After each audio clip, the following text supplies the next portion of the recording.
గౌరవనీయులు రమణన్న గారికి, శాసనసభలో బీఆర్ఎస్ ఎల్పీ విప్ తమ్ముడు వివేక్ గౌడ్ గారికి, పార్లమెంట్ సభ్యులు రవిచంద్ర గారు, గౌరవనీయులు మాజీ మంత్రివర్యులు దయాకర్ రావు గారు, గౌరవ శాసనమండలి సభ్యులు దేశపతి సీనన్న గారు, సీనియర్ నాయకులు మాజీ శాసనసభ్యులు సుదర్శన్ రెడ్డి గారు, దేవి ప్రసాద్ అన్న గారు, ఎర్రోల శ్రీనివాస్ గారు, మీడియా మిత్రులు అందరికీ పేరు పేరున నమస్కారం. సరే, నిన్న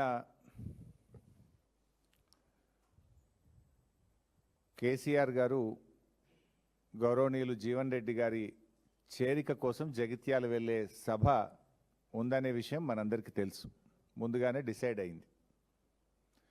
అంటే రేవంత్ రెడ్డి గారు కేసీఆర్ గారి సభ జరిగే సమయానికి అదే రోజు అదే జిల్లాలో అదే సమయానికి సభ పెట్టి ఆయన కుచ్చిత బుద్ధిని బయటపెట్టుకున్నాడు. జనరల్గా ఒక ముఖ్యమంత్రి చాలా హుందాగా ఉండాలి. కేసీఆర్ గారి programme is a open programme. చాలా రోజుల క్రితమే జీవన్ రెడ్డి గారి చేరిక కోసం కేసీఆర్ గారు జగిత్యాలు వెళ్తారు అనేటువంటిది ముందుగా మీడియాలో వచ్చింది, అందరు కూడా డిసైడ్ చేసుకున్నారు. నువ్వెంత సంకుచిత మనస్తత్వాన్ని చాటుకున్నావంటే, కేసీఆర్ గారు ఎప్పుడు స్పీచ్ స్టార్ట్ చేస్తారో చూసి కరెక్ట్గా అదే టైంకు లేచి నువ్వు మైకు పట్టుకోవడం అంటే అది ముఖ్యమంత్రి స్థాయికి తగనటువంటి విషయం. అంటే పులిని చూసి నక్కవాతలు పెట్టుకుంటే ఏమవుతుందో నిన్న గదే జరిగింది. ఎందుకు ఆ మాట అంటున్నా అంటే, సరే అది రేవంత్ రెడ్డి గారు తెలిసి చేసిండో తెలియక చేసిండో కానీ ప్రజలకు మాత్రం కుల్లం కుల్లా అర్థమైంది. కేసీఆర్ గారి స్థాయి ఏందో, రేవంత్ రెడ్డి గారి స్థాయి ఏందో నిన్న రాష్ట్ర ప్రజలకు స్పష్టంగా అర్థమైంది. వేరియస్ సోషల్ మీడియా ప్లాట్ఫామ్స్ ఉంటాయి, టీవీ ఛానల్స్లో ఉండేటువంటి ఆన్లైన్ ఛానల్స్ కావచ్చు, అదర్ సోషల్ మీడియా ప్లాట్ఫామ్స్లో నిన్న చూస్తే కేసీఆర్ గారి ప్రసంగాన్ని 36 లక్షల మంది లైవ్లో చూడడం జరిగింది. రేవంత్ రెడ్డి గారి ప్రసంగాన్ని కేవలం 4 లక్షల మంది మాత్రమే లైవ్లో చూసినారు. అంటే not even 10% of the viewership. KCR గారి వ్యూవర్షిప్లో 10% కూడా రేవంత్ రెడ్డి గారికి వ్యూవర్షిప్ లేదు. అంటే ప్రజలు కేసీఆర్ గారి పట్ల ఎంత గౌరవంగా ఉన్నారు, 2.5 ఏళ్లలో నీ స్థాయి ఎక్కడి నుంచి ఎక్కడికి పడిపోయిందో స్పష్టంగా అర్థమవుతుంది. దానికి ఇంకో లైవ్ కూడా చూపిస్తాను నేను. బీఆర్ఎస్ పార్టీ అఫీషియల్ వెబ్సైట్లో మా న్యూస్ ఛానల్లో 2000 మంది కేసీఆర్ గారిది 2K లైవ్ చూస్తూ ఉన్నారు నిన్న. అదేవిధంగా రేవంత్ రెడ్డి గారు చూస్తే ఇది కాంగ్రెస్ పార్టీ అఫీషియల్ వెబ్సైటు, 54 మంది చూస్తున్నారు. ఎక్కడ 54, ఎక్కడ 2000, అది 54, ఇది 2000. అన్నీ కలిపితే ఆల్ ఛానల్స్ యొక్క యూట్యూబ్ కానీ ఆన్లైన్ ఛానల్స్ కానీ అదర్ యూట్యూబ్స్ కానీ మొత్తం 36 లక్షల మంది కేసీఆర్ గారి ప్రసంగాన్ని చూస్తే రేవంత్ రెడ్డిది 4 లక్షలు. ఒకటి ఏమైందంటే నువ్వు తెలిసినో తెలియక చేసినావో కానీ ఒకే సమయంలో జరగడం వల్ల దాని వ్యూవర్షిప్ ఎంత, దీని వ్యూవర్షిప్ ఎంత, ఎవరి రేటింగ్ ఏందో అర్థమైపోయింది ప్రజలకు. రేవంత్ రెడ్డి గారి స్థాయి ఏందో, కేసీఆర్ గారి స్థాయి ఏందో రాష్ట్ర ప్రజలకు మాత్రం కంపారిజన్ మాత్రం స్పష్టంగా అటు చూస్తే 2000 కనబడుతుంది, ఇటు చూస్తే 54 కనబడుతుంది. అటు చూస్తే లక్షల్లో ఉంటుంది, ఇటు చూస్తే వేలల్లో ఉంది. అంటే నీ పరిస్థితి ఏమైపోయిందో 2.5 సంవత్సరాల్లో ఇప్పటికన్నా తెలుసుకోను. ఇప్పుడు అయినా కేసీఆర్ గారు దాదాపు 50 నిమిషాలు మాట్లాడిండ్రు. కనీసం నీ పేరన్న తీసిండా, నీ పేరన్న ఉచ్చరించిండా? కేసీఆర్ గారు మాట్లాడితే రైతుల గురించో, విద్యార్థుల గురించో, ఉద్యోగుల గురించో, రాష్ట్రం గురించో, ఆటో కార్మికుల గురించో, విద్యుత్ సమస్యల గురించో, సాగునీరు త్రాగునీటి గురించో ఆయన ఒక స్టేట్స్మెన్గా మాట్లాడిండ్రు. రాష్ట్రము, రాష్ట్ర ప్రయోజనాలు, ఒక ఉద్యమకారుడిగా, ఒక రాష్ట్రాన్ని సాధించిన నాయకుడిగా, 10 ఏళ్ళు ఈ రాష్ట్రాన్ని పరిపాలించిన ఒక ముఖ్యమంత్రిగా ఎంతో హుందాగా కేసీఆర్ గారు మాట్లాడినారు. రేవంత్ రెడ్డి ఏం చేసుడు, ఒకటే మొత్తుకునుడు, ఒకటే రంకెలు, పడి ఏడ్చుడు. ఎందుకంత ఫ్రస్ట్రేషనో నాకైతే అర్థమైతలేదు. నీకు ఎందుకంత బాధ రేవంత్ రెడ్డి? కేసీఆర్ గారు చాలా హుందాగా మాట్లాడినాడు కదా. ఆయన కేసీఆర్ గారు స్టేట్స్మెన్గా మాట్లాడితే నువ్వు స్ట్రీట్ మ్యాన్గా మాట్లాడినావు. కేసీఆర్ గారి ఇంట్రెస్టు స్టేట్ ఇంట్రెస్టు, నీదేమో కుర్చీ సీట్ ఇంట్రెస్టు. ఆయనది స్టేట్ ఇంట్రెస్ట్గా ఉండే ఉపన్యాసము, నీది సీట్ ఇంట్రెస్ట్గా ఉండే నీ ఉపన్యాసం. నేను మళ్ళీ గెలుస్తా, నేను మళ్ళీ వస్తా, ఇదే కదా నువ్వు మాట్లాడింది. అసలు అయ్యేదా పోయేదా అది? నువ్వు తల కిందికి పెట్టి కాళ్ళు మీదికి పెట్టినా బీఆర్ఎస్ ప్రభుత్వం వచ్చేది ఖాయం. దాన్ని ఆపడం నువ్వు కాదు, నీ తాత జేజమ్మ తరం కూడా కాదు. అది స్పష్టంగా వ్యూలోనే కనబడుతుంది కదా. వ్యూస్లో ప్రజల మూడు, it indicates the mood of the people. 36 లక్షల మంది కేసీఆర్ ప్రసంగాన్ని చూడడం, 4-5 లక్షలు కూడా నీకు చూడలేదంటేనే that is the mood of the state, that is mood of the people.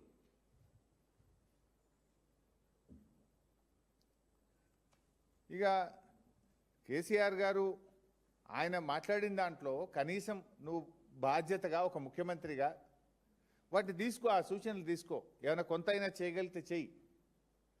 Congress party మళ్ళీ గెలిచేదైతే లేదు, కానీ కనీసం ఇప్పటికన్నా ఇంకా 2.5 ఏళ్ళు మిగిలింది. ఈ 2.5 ఏళ్ళన్నా నువ్వు మంచిగా పనిచేస్తే గెలుసుడు కాదు కానీ కనీసం డిపాజిట్ అన్న దక్కుతాయి. కాంగ్రెస్ పార్టీ గెలుసుడు అది కళ్ళ మాట, కానీ కనీసం డిపాజిట్ అన్న దక్కుతాయి. చిల్లర మాటలు బంద్ చేసి, ఆ ఫ్రస్ట్రేషన్ బంద్ చేసి, వారు అనేక విషయాలను రాష్ట్రాన్ని దృష్టిలో పెట్టుకొని మాట్లాడిండ్రు. వాటిని ఒక బాధ్యత కలిగిన ప్రతిపక్ష నాయకుడిగా ఆయన చెప్పిన మాటలను పరిగణలోకి తీసుకుంటే కనీసం మీకు ఇన్ని డిపాజిట్లు అన్న దక్కుతాయి. నిన్న మధ్యాహ్నం దాకా కూడా మీరు చూసింది ఇంకో డ్రామా నడిపిండు రేవంత్ రెడ్డి గారు. నేను ఢిల్లీకి పోతే సీఎంఓ నుంచి లీకులు ఇచ్చుడు, మీడియా వాళ్ళకి చెప్పి బ్రేకింగ్లు పెట్టించుడు. అంటే నీకు విషయం ఉన్నోడు ఈ పని చేయడు, విషయం లేని వాళ్ళే ఈ చిల్లర పనులకు దిగుతుంటారు. నేను మా పార్టీ అధినేత గౌరవనీయులు కేసీఆర్ గారి సూచన మేరకు, వారి చెప్పిన పని కోసం రవిచంద్ర ఎంపీ గారు, నేను, వినోద్ కుమార్ గారు, మేము ముగ్గురం ఢిల్లీకి పోయినాం. దట్స్ ఓపెన్గా శంషాబాద్ ఎయిర్పోర్ట్ నుంచే పోయినాం ఢిల్లీకి. దాంట్లో పెద్ద సీక్రెట్ లేదు, అంతకంటే రహస్యము లేదు. సరే, కాళేశ్వరంకి సంబంధించిన కేసు రేపు జడ్జిమెంట్ ఉంది. సహజంగానే ధర్మం మీద, న్యాయం మీద మాకు నమ్మకం ఉంది. డెఫినెట్గా మేము గెలుస్తామనేటువంటి విశ్వాసం మాకు ఉంది. సరే, గెలిస్తే రాష్ట్ర ప్రభుత్వం సుప్రీంకోర్టుకు పోతే మేము కేవిట్ వేసుకోవాలి. పొరపాటున మేము గెలవలేదు, మేము సుప్రీంకోర్టులో ఫైల్ చేసుకోవాలి. దానికి కూడా సీనియర్ న్యాయవాదులు ఎంగేజ్ చేసుకోవాలి. ఒక రాజకీయ పార్టీగా నీ కుట్రలు, నీ అక్రమ కేసులను డెఫినెట్గా ఎదుర్కోవడానికి న్యాయ వ్యవస్థలో మాకుండే అవకాశాలని మేము చేసుకుంటాం. అదేవిధంగా మీ రాహుల్ గాంధీ ఏమో రాజ్యాంగాన్ని చేతిలో పట్టుకొని నేనే రాజ్యాంగ పరిరక్షణ లెక్క ఆయన పోజులు ఇస్తాడు. నువ్వేమో రాజ్యాంగ భక్షకుడివి, బీఆర్ఎస్ ఎమ్మెల్యేలను లాక్కుంటివి. ఆ కేసు కూడా మే 6వ తేదీన హైకోర్టులో రాబోతా ఉంది. సో దానికి కూడా సీనియర్ న్యాయవాదులను ఎంగేజ్ చేసి తప్పకుండా అక్కడ బీఆర్ఎస్ గెలిచే విధంగా, ఇప్పటికే సుప్రీంకోర్టు మొట్టికాయలు వేసింది. సరే, అది ఎంత దుర్మార్గంగా ఉందంటే, కాంగ్రెస్ పార్టీ బీఫామ్ మీద ఎంపీగా పోటీ చేసి నేను ఇంకా బీఆర్ఎస్లే ఉన్నానని ఎమ్మెల్యే చెప్పడం ఒక నేరం అయితే, ఇంకా స్పీకర్ గారు అయితే లేలే ఆయన బీఆర్ఎస్లే ఉండడానికి స్పీకర్ తీర్పు ఇవ్వడం ఇంకా ఘోరం. సరే, వీటన్నిటి సంగతి కూడా రేపు న్యాయస్థానాల్లో తప్పకుండా మేము గెలుస్తాం, మాకు నమ్మకం ఉంది.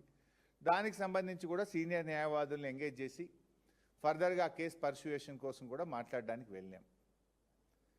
వీటితో పాటు మరో ముఖ్యమైన విషయం కూడా ఉంది నిన్న ఢిల్లీకి వెళ్ళిన దాంట్లో. అదేంటి? బ్యాగుల కేసు. బ్యాగుల కేసు ఒకటి ఉంది కదా, ఓట్ ఫర్ నోట్ కేసు.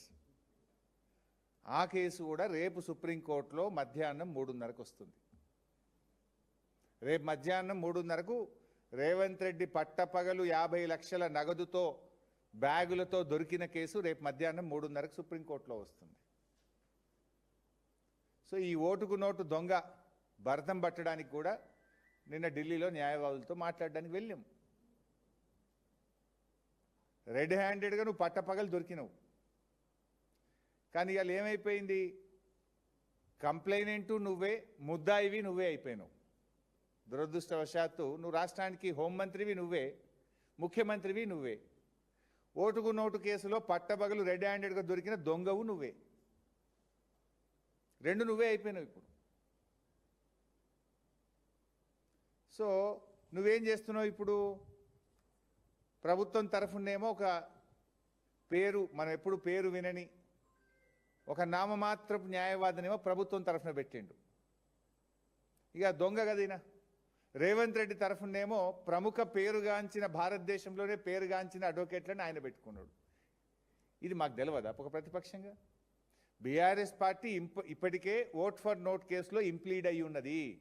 మా జగదీష్ రెడ్డి గారు, సత్యవతి రాథోడ్ గారు, మహమూద్ అలీ గారు, సంజయ్ గారు ఈ కేసులో ఇంప్లీడ్ అయి ఉన్నారు. సో ఈ కేసు కూడా రేపు మధ్యాహ్నం 3:30కు సుప్రీంకోర్టులో లిస్ట్ అయి ఉన్నది.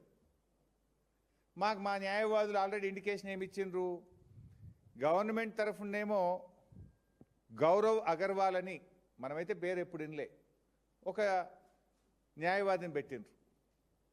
కానీ అదే రేవంత్ రెడ్డి తరఫున, అంటే ఎవరు, ఓటుకు నోటు కేసులో బ్యాగులతో పట్టబగలు దొరికిన ముద్దాయి తరఫున ఎవరిని పెట్టిండ్రు, ముకుల్ రోహిత్గిని, సిద్ధార్థ్ లూత్రా అనే అడ్వకేట్లను పెట్టిండ్రు. అంటే ఇక్కడ దొంగ చీకటి ఒకటి అయినట్టు అయిపోతుంది. ప్రభుత్వం తరఫునేమో ఒక చిన్న న్యాయవాది, కానీ ముద్దాయి తరఫున నోట్ల కట్టలతో దొరికిన దొంగల తరఫున ఎవరిని పెట్టుకున్నారు, ముకుల్ రోహిత్గిని, సిద్ధార్థ్ లూత్రా అనే అడ్వకేట్ని పెట్టిండ్రు. మరి అప్పుడు ఏం చేయాలి? ఈ పన్నాగాన్ని పటాపంచలు చేసి ఓటుకు నోటుకు దొంగలకు శిక్ష పడేటట్టు చూడాల్సిన బాధ్యత ప్రధాన ప్రతిపక్షంగా మాకు ఉండదా? నువ్వు ఆ రోజు మా ఎమ్మెల్యేలనే కదా కొనాలని ప్రయత్నం చేసింది, మా ప్రభుత్వాన్నే కదా నువ్వు పడగొట్టాలని కుట్రలు చేసింది, సమైక్యవాదులతో చేతులు కలిపి ఆనాడు మా ప్రభుత్వాన్ని పడగొట్టాలని నువ్వు ప్రయత్నం చేస్తే నీకు శిక్ష పడాలి కదా. ప్రజలే చూసి నువ్వు ఓపెన్గా నువ్వు చేసిన నీ వ్యవహారాన్ని ఈ దేశ ప్రజలు, ఈ రాష్ట్ర ప్రజలు అందరూ కూడా చూసినారు. ఇలా హోంమంత్రివి నువ్వే, ముఖ్యమంత్రివి నువ్వే, ముద్దాయివి నువ్వే. అందువల్ల ఈ కేసులో డెఫినెట్గా ఒక మంచి న్యాయవాదులను పెట్టి బీఆర్ఎస్ పార్టీ తరఫున బలమైన వాదనలు వినిపించే ప్రయత్నం కూడా నిన్న చేసినాం. మేము లీగల్ ఎక్స్పర్ట్స్ని కలవడానికి, సీనియర్ అడ్వకేట్స్ని కలవడానికి వెళ్ళాం. ఒకటి ఓట్ ఫర్ నోట్ కేసు, 2 మా ఎమ్మెల్యేలను, బీఆర్ఎస్ ఎమ్మెల్యేలను కాంగ్రెస్లో చేర్చుకున్నావు, ఆ కేసు మే 6వ తేదీన రాబోతా ఉంది. 3 కాళేశ్వరం కేసులో మేము గెలుస్తామనే విశ్వాసం ఉంది. గెలిచినా కేవిట్ వేయడానికి, పొరపాటున మాకు అనుకూలంగా తీర్పు రాకపోయినా సుప్రీంకోర్టులో రిట్ పిటిషన్ వేయడానికి న్యాయవాదులతో మాట్లాడడానికి పోయినాం. ఇది పార్టీగా మా నాయకుడు ఆదేశించిండు. నాయకుడు ఆదేశం ప్రకారం మేము ముగ్గురం, మా వినోద్ కుమార్ గారు సీనియర్ న్యాయవాది, పార్లమెంట్ సభ్యులు రవిచంద్ర గారు కలిసి వెళ్ళి అక్కడ న్యాయవాదులతో మాట్లాడినాం. నీలాంటి దొంగలకు శిక్ష పడాలి, నీలాంటి సమైక్యవాదులకు, నీలాంటి ప్రభుత్వాలను పడగొట్టాలని కుట్ర చేసిన వాళ్ళకు, ఎందుకంటే నువ్వు 4.5 ఏళ్ళ నుంచి స్టే మీద బతుకుతున్నావు కదా. నువ్వు ఇవాళకి నీ మీద కేసు ఉంది, ఆ స్టే మీదనే నువ్వు ఈరోజు ఆ కేసు విచారణ జరగకుండా 4.5 సంవత్సరాల నుంచి స్టే మీద నువ్వు ఇవాళ ముఖ్యమంత్రిగా ఉన్నావు. ఒకసారి స్టే వెకెట్ అయిందంటే నీ కుర్చీకే ముప్పు ఉన్నది. స్టే వెకెట్ అయిందంటే నువ్వు జైలుకి పోతావు, కనుకనే ఇవన్నీ డ్రామాలు చేస్తున్నావు నువ్వు.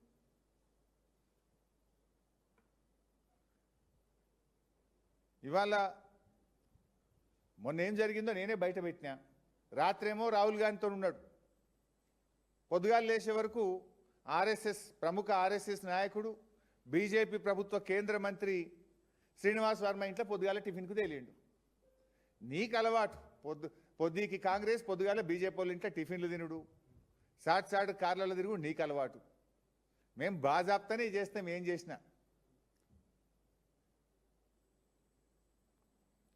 సరే, ఇది అసలు విషయం. మేము పోయింది ఓటుకు నోటు కేసులో దొంగను శిక్ష పడే విధంగా మేము మా పార్టీ తరఫున ఇంప్లీడ్ అయినాం. మేము కూడా సీనియర్ న్యాయవాదులను ఎంగేజ్ చేసి, మా సీనియర్ న్యాయవాదులు రేపు కోర్టులో బలమైన వాదనలు వినిపించడానికి న్యాయవాదులతో మాట్లాడడానికి వెళ్ళాం. అది రేపే ఉంది కేసు. రేపు ఉదయం కాళేశ్వరం కేసు ఉంది, సాయంత్రం ఓట్ ఫర్ నోట్ కేసు ఉంది. సో డెఫినెట్గా మేము వెళ్తాం కదా. నువ్వు మా ప్రభుత్వాన్ని కదా కూలదోయాలని ప్రయత్నం చేసింది. ఆ రోజు నేను శాసనసభ వ్యవహారాల మంత్రిని. ఇట్లా పోతేగా రేవంత్ రెడ్డి గారు, ఆయన కథలు మనం చూసినాం. రైతు భరోసా నిన్ననన్న మొత్తం వేస్తాడేమో అనుకున్నాం. ఆ రోజు సిద్దిపేటకు వస్తే నిలదీస్తారని చెప్తే 1 ఎకరానికి వేసిండు. నిన్న కేసీఆర్ గారు జగిత్యాలకు వస్తే మళ్ళీ 1 ఎకరానికి వేసిండు. మరి మిగతాది ఇంకెప్పుడు వేస్తావు? చెప్పింది 15,000, ఎగ్గొట్టింది 2 రైతు భరోసాలు. ఈ 3వ రైతు భరోసానైనా పూర్తిగా ఇస్తావా అంటే ఇప్పటికే కోతలైపోయినాయి, వడ్లు కల్లాలకు వచ్చినాయి. వడ్లు కల్లాలకు వచ్చినా రైతు బంధు పడలే. రైతు బంధు అంటే పెట్టుబడి సహాయం. పంట చేతికి వచ్చినా నీ పెట్టుబడి సహాయం రాలే. కేసీఆర్ గారు బయటకు వస్తున్నారు, ఆయన గర్జిస్తారని భయపడి నిన్నో డ్రామా నడిపి 1 ఎకరానికి వేసినావు. ఊరిచ్చి 1 ఎకరానికి వేసినావు.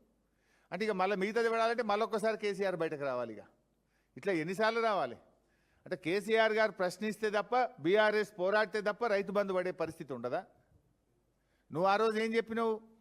సిద్దిపేటకు వచ్చినప్పుడు మార్చి 22 నాడు 20 రోజుల్లో మిగతా పైసలు వేస్తా అన్నావు, వేయలే.